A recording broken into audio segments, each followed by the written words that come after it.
આજે બનાવશું આપણે પાલક મગનું શાક। પેલા મગ ધોઈ અને બાફી લેશું।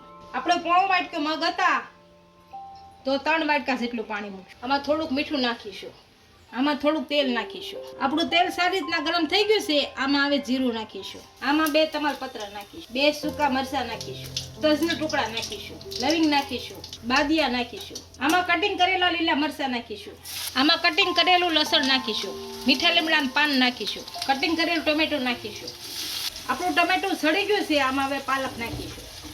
આપણે પાલકમાંથી તેલ છૂટું પડી ગયું છે, હવે મગ નાખી દઈશું। આમાં હળદર નાખીશું, લાલ મરચું લસણ ભેળવેલ નાખીશું, મીઠું નાખીશું થોડું કમસું, અને થોડું પાણી નાખી અને સડવા દઈશું। આપણું શાક સારી રીતના સડી ગયું છે, હવે ગેસ બંધ કરી અને નીચે ઉતારીશું।